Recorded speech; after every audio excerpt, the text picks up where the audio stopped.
Salut les amis, donc je reviens avec vous, vers vous avec ce jeu. Quel est ton saboteur de Mademoiselle Séraphine, qui est une thérapeute qui a fait aussi de la sophrologie et qui a créé beaucoup d'outils de développement personnel, notamment pour les enfants. Donc elle s'ambiance un peu dans ce cahier-là, elle se sert des 5 blessures qui empêchent d'être soi-même, hein, de Lise Bourbeau, dont je vous ai déjà parlé. Après, je pense que je reviendrai avec le livre pour vous parler un peu de la morphologie, de son potentiel à se faire ambiancer par une blessure en particulier, parmi les 5, on est tous différents, donc voilà. Parfois, on est ambiancé par une blessure en particulier qui fait que notre corps se développe d'une façon bien précise avec cette blessure par rapport à cette blessure. Donc c'est intéressant à regarder un peu pour réaliser un peu à quel niveau on se situe par rapport à ça. Donc là, je vais vous présenter les cartes. Donc il y a l'abandonne, hein, c'est la carte de l'abandon, l'affreuse,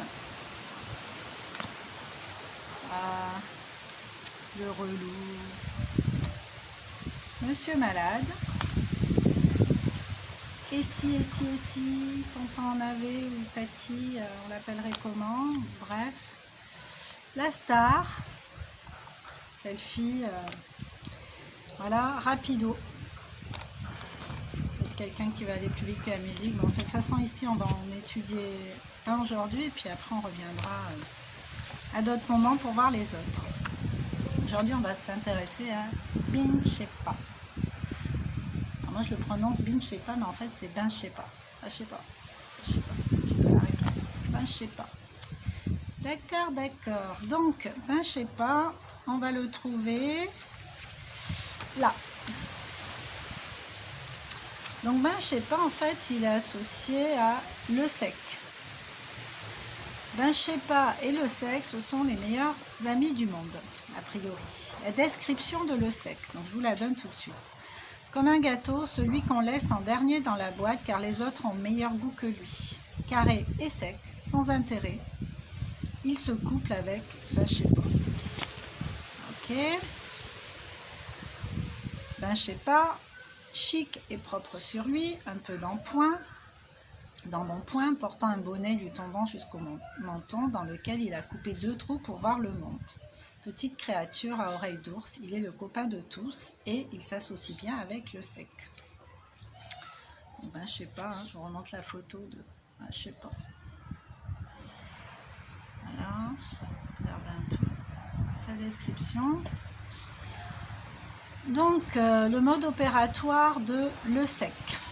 Le sec est le roi de la réponse sans réponse. J'adore. Il ne se mouille jamais pour prendre une décision, pour prendre part, pour défendre ses opinions. Si on lui demande son avis plusieurs fois sur la même chose, il prendra la fuite, il proposera autre chose. Tu veux un café? Voilà. Ben, je sais pas, lui, il conserve au cas où. Il a accumulé tellement de choses en lui qu'il déborde de partout et il ne sait pas par où commencer. Ben, je sais pas. Il se planque derrière lui-même, avale ses rancœurs, ne s'exprime pas ou peu. D'ailleurs, on voit qu'il n'a pas fait de trou dans la bouche du bonnet pour pouvoir s'exprimer. Donc, en fait, il se place en observateur du monde. Donc, tout ce que je vous dis là, essayez de voir comment ça résonne. Encore une fois, c'est vraiment le mot qui revient souvent ici dans ces vidéos. Comment ça résonne? Qu'est-ce qui se passe là? C'est pas une petite histoire, un petit conte que je suis en train de vous raconter. C'est vraiment d'essayer de voir la part de vous qui correspond à ça. Est-ce qu'en vous, vous avez ce saboteur, hein, en l'occurrence, ou l'un des deux? De toute façon, les deux fonctionnent ensemble. Hein. Donc voilà, essayez de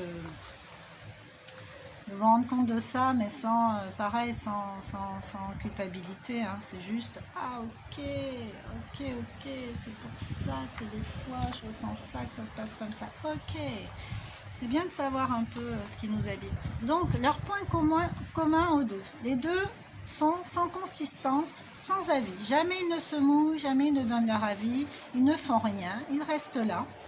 Ils collectionnent ou préservent des petits bonheurs sans jamais pouvoir prendre la décision de les faire vivre, de les défendre, de tout lâcher pour avancer, de faire un tri. Alors, leurs bénéfices secondaires,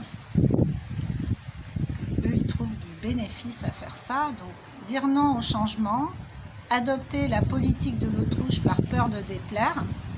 Comme ça, ben, je sais pas, n'a que des amis.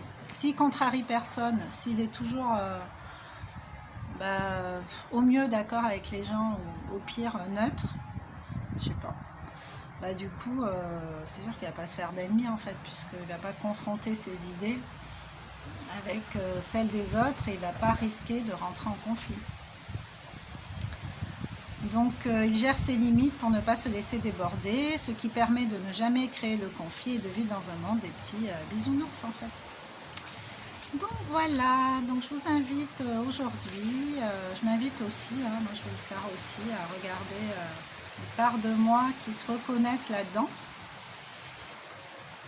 et voir où j'en suis aujourd'hui, regardez où vous en êtes aujourd'hui par rapport à ça. Et, si vous êtes à l'aise avec ça, tant mieux, hein, gardez ce que vous voulez garder, mais si vous trouvez que il serait peut-être temps de passer à autre chose, vous avez aussi l'option de le faire juste en regardant, en comprenant et en mettant des actions en place pour essayer de transcender tout ça.